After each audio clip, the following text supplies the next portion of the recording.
बड़ी अम्मी ठीक कह रही है अम्मी जान। उन्होंने हमारी बहन को ढाल बनाकर हमारे बहनों को बदनाम करने की कोशिश की। जलाल पूरे मन से बेगम जोधा की बहन सुकन्या के निकाह में शरीक होने आए थे। मलिका आजम इतने सारे तोहफे लाए, अपने अजीजों को साथ लेकर आए, लेकिन बदले में बेगम जोधा ने उन्हें क्या दिया? उसी खानदान के खिलाफ वो खड़ी हो गई जिसमें उनका निकाह हुआ। मलिका आजम बेगम जोधा जलाल पर दबाव डाल रही है रतनपुर का किला राजवंशियों को देने के लिए।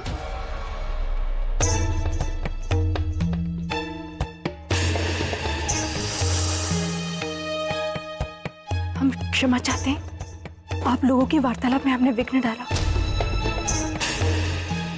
परंतु जो कुछ हुआ है उसी के लिए हम क्षमा मांगने आए। शहंशाह, हमें हमारी भूल का एहसास हो गया है। ये भूल नहीं है बेगम जोधा, ये गुनाह है। और कोई भी बेगम अपने शहंशाह के खिलाफ खड़ी नहीं होती, ये बेगम का फर्ज नहीं है।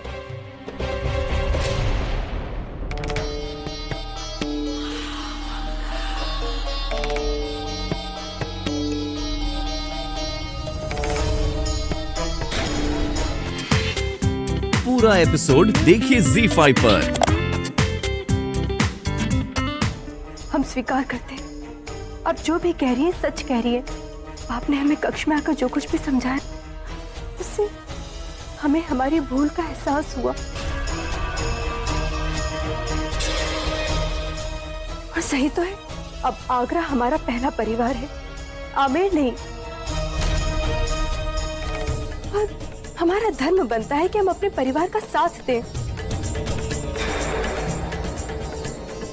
बड़ी अम्मी, हम आपसे आयु में छोटे हैं, इसलिए आपका धन्यवाद करते हैं कि आपने हमें हमारी भूल बताई।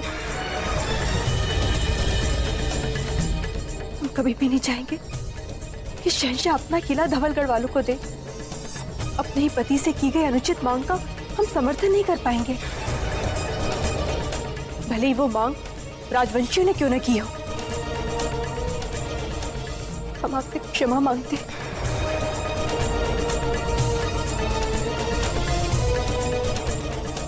शरीफुद्दीन जी साहब, हम आपसे भी क्षमा मांगते हैं कि हमने आपको दोषी ठहराया।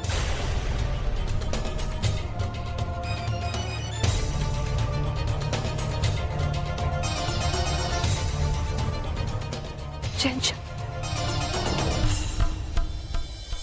हम आपसे भी क्षमा मांगते हैं। हमारे कारण बख्शी बानू को इस बात आपके समक्ष प्रस्तुत होना पड़ा जिससे उनके मन को ठेस पहुंची। हम आशा करते हैं कि हमारा पूरा परिवार हमें क्षमा कर देगा।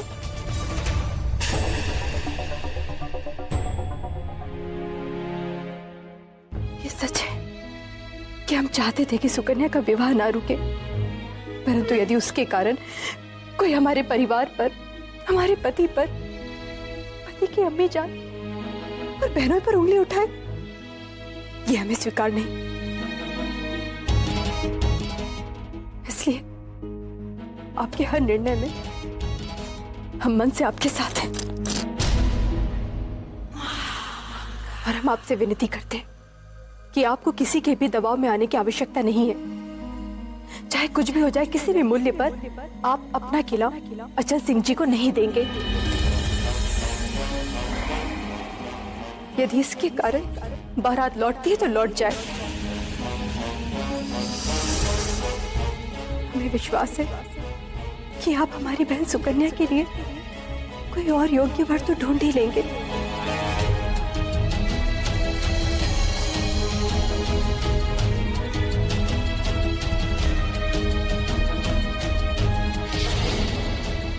हम अब पहले शहंशाह की बेगम, बाद में आमिर की बेटी। शहंशाह का मन और शब्दों को महत्व देना हमारे लिए अधिक आवश्यक है।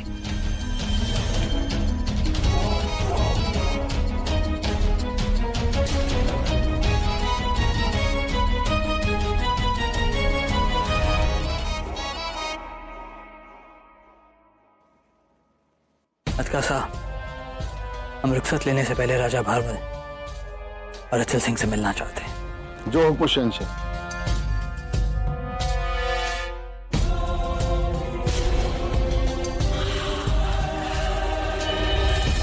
इस तरह से इन्होंने हमसे रतनपुर का किला मंगा हम बर्दाश्त नहीं कर सके,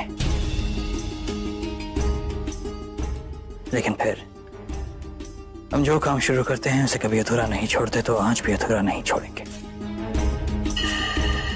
हम यहाँ आए थे राजा भारमल की बेटी की शादी करवाने के लिए, उसे करवा कर ही वापस जाएंगे।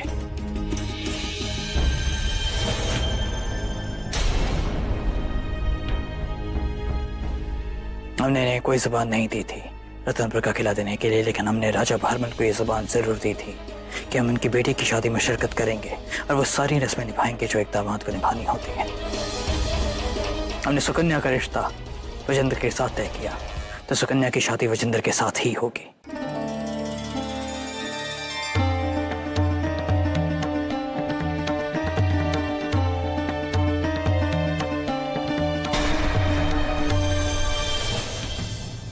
राजा भारमल जी, जिस तरह से आपकी बेटी हमारे खानदान का एक हिस्सा है, उस तरह से हम भी आपके खानदान का एक हिस्सा हैं। तो उस नाते हम आमिर की इज्जत को मिट्टी में नहीं मिलने देंगे। हम इन्हें वो किला देने को तैयार हैं।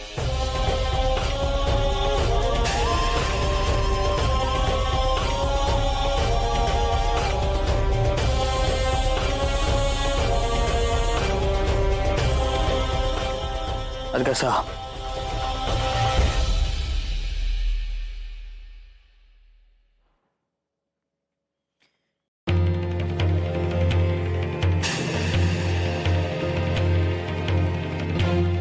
ये हमारी शाही मोहर लगा रुका है।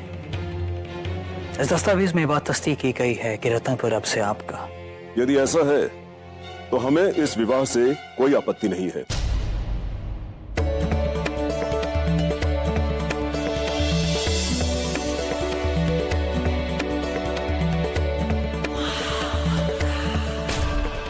अब रतनपुर पर कब्जा आपका हुआ, अब ये शादी नहीं रुकनी चाहिए। हम चाहेंगे कि सुकन्या की डोरी धवड़कर के लिए ही रवाना हो, उसके बाद हम भी आगरा वापस लौट जाएंगे। राजा भारमल जी, धवलगढ़ की राजवधु को हम यहां से लेकर ही जाएंगे।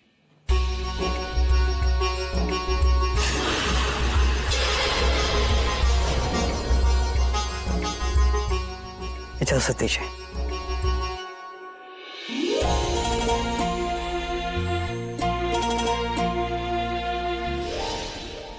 हम ये तो नहीं जानते कि आपने ऐसा क्या कर दिया कि शहंशाह ने अपने फैसले को बदल दिया, लेकिन हम आपको इतना जरूर बताना चाहेंगे बेगम जोधा, रतनपुर का किला राजा औचत सिंह को दिलवा कर आपने मुगल सल्तनत का बहुत बड़ा नुकसान कर दिया है।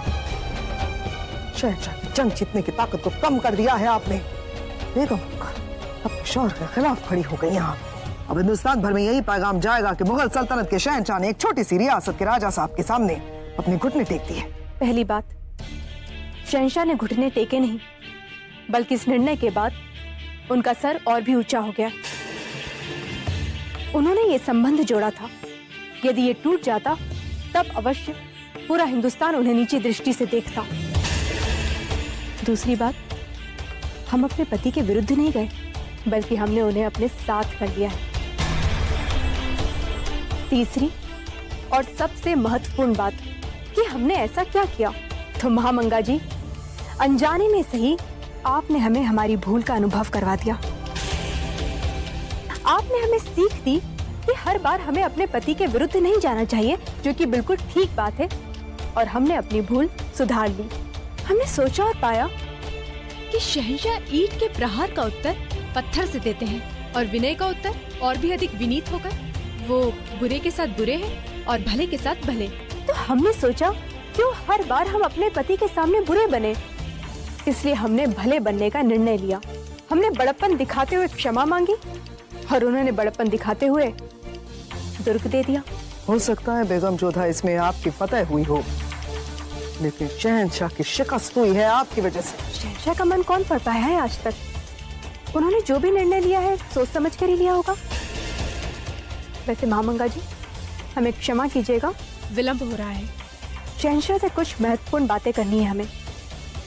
आप मार्ग छोड़ेंगी तो हम आगे बढ़ पाएंगे। पूरा एपिसोड देखिए ZEE5 पर।